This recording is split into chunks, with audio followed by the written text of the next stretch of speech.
वहीं सवाल उठता है कि देश का गृह मंत्री तारीपार, दूसरा गृह राज्य मंत्री मानव तस्करी करने वाला, गहना जेवर के दुकानों में डकैती डालने वाला, छिनतोरी करने वाला, और तीसरा जो भी है वो भी एक आपराधिक प्रवृत्ति का है।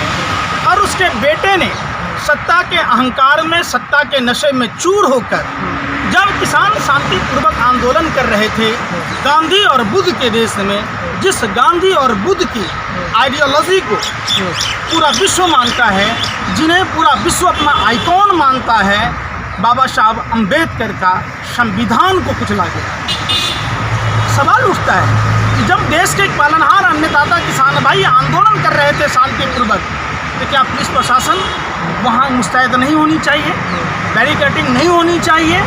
दूसरी तरफ देश के राजधानी में उन्हीं किसानों के द्वारा चुनी हुई सरकारों में देश ने देखा है कि पत्थर के इतने बड़े बड़े बुलडोजर लगा दिए गए, कटीले तार लगा दिए गए, तो क्या वहाँ नहीं लगाए जा सकते? मतलब साफ है, ये भाजपा की सरकार देश के पालनहार अन्नदाता किसान भाइयों को डरा रही है, धमका रही है। ये बात समझना चाहिए, किसान भाइयों के खून का एक एक कतरा मोदी जी आपकी पार्टी की सरकार के ताबूत में आखिरी कील साबित होगी, और ये पूछेगी, ये आपके बाप दादाओं के जागीर नहीं, ये भारत है, और भारत बाबा साहब अम्बेडकर के संविधान से चलेगा। ये सवाल उठता है कि आज जहाँ घटनाएं हुई उस दिन, उसके बाद देश की मीडिया का रुख लगातार किसानों को बदनाम किया जाता रहा, जैसा शुरू से ही बदनाम किया जाता रहा। 5 जून को वो पार्टी, वो नेता जो झुनझुनवाला जैसे व्यापारिक घरानों से मिलने जाता है तो हाथ पर हाथ बांध के रखता है और कैमरामैन साथ में रखता है, वो नेता जो अपने पाखंड और झूठ को दुनिया के सामने दिखाने के लिए जब फ्लाइट में होता है तब कैमरामैन लेके जाता है, जब अमेरिका जाता है या विश्व के किसी देश में जाता है तो कैमरामैन लेके जाता है, जब अपनी माँ के पास जाता है तब कैमरामैन लेके जाता है। अब समझिए, ढिढोरा पीटता है, जाता है विष्टा कार्यक्रम देखने, वहाँ भी कैमरामैन लेके जाता है। तो क्या जो देश के पालनहार अन्नदाता किसान भाई सड़कों पर प्रदर्शन कर रहे हैं, क्या उनके बारे में उनको जानकारी नहीं मिलती है? दूसरी बात, सैटेलाइट यह बता देता है कि आपके घड़ी का सेकंड का सुई कहाँ है, तो क्या सैटेलाइट ये बता देता है कि पश्चिम उत्तर प्रदेश हरियाणा के किसान खेतों में पराली जला रहे होते हैं? क्या सैटेलाइट ये नहीं बताता है कि अडानी के पोर्ट पर हेरोइन जो बराबर आता जाता रहता है वो किसका है? जो तारीख हथियारों का सप्लायर जो भारतीय जनता पार्टी के टिकट पर चुनाव लड़ता है श्रीनगर से, वो हथियार कहाँ से आते हैं? जो छत्तीसगढ़ में नक्सली हमला हुआ, जो ट्रैक्टर आया, वो ट्रैक्टर भाजपा नेता जो ने दिया था वो कैसे आता है? वो नहीं पता चलता है कि वो कार किस तरीके से किसानों के ऊपर रौदा गया। FIR दर्ज होनी चाहिए मंत्री के बिगड़ैल बेटे, आवारा बेटे पर, तो कार्रवाई होती है। विपक्षी नेताओं पर, किसानों पर, ये तो अजीब सी विडंबना है। लेकिन बड़ा सवाल यहाँ पे ये हो जाता है, जो बड़े किसान नेता हैं उन्होंने जितनी भी शहादत हुई है उनकी मौत के हिसाब से 45 लाख रुपए में दफा कर दिया। क्या एक किसान की मौत की कीमत 45 लाख रुपये? ये बात तो उन्हीं नेताओं से पूछते तो बेहतर होता, लेकिन ये सरासर गलत है। नहीं, आप भी किसानों की लगातार आवाज़ उठा रहे हैं, मैं आपसे जानने की कोशिश कर रहा हूँ। मेरे हिसाब से तो सरासर गलत है। उस पर हत्या का मुकदमा दर्ज होना चाहिए और उसे फांसी के तख्तों पर लटकाया जाना चाहिए। ये मौत नहीं है, ये सारा जघन्य अपराध है, नरसंहार है, और ये हत्या हुई है।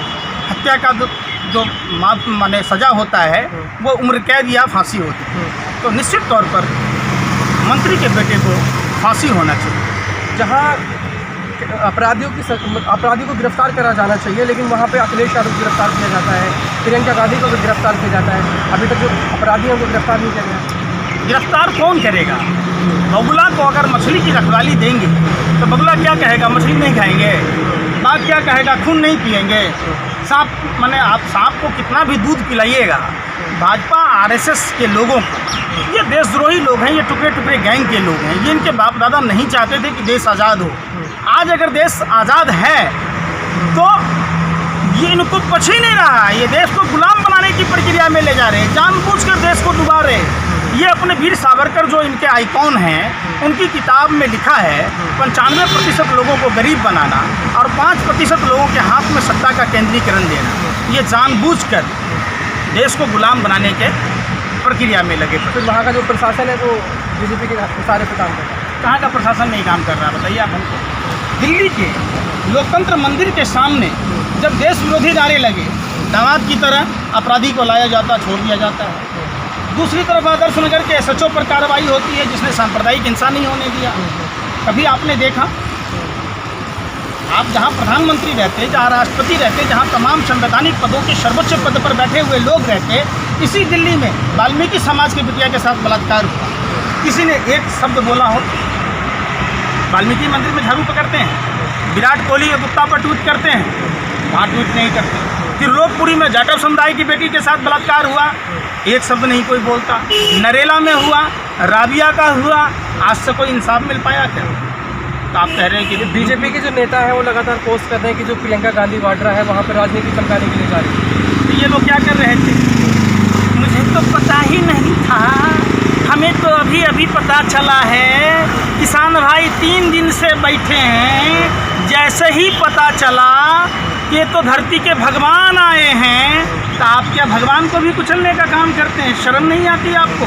मतलब समझिए, जिस तरीके से रामायण में रावण ने भगवा वस्त्र पहनकर माँ सीता का अपहरण किया था, कालनेमी राक्षस जब प्रभु श्री राम के भाई मूर्छित हुए लक्ष्मण जी, तब संजीवनी बूटी लाने की बात की जा रही थी। सुसेन वैद्य को बुलाया जा चुका था।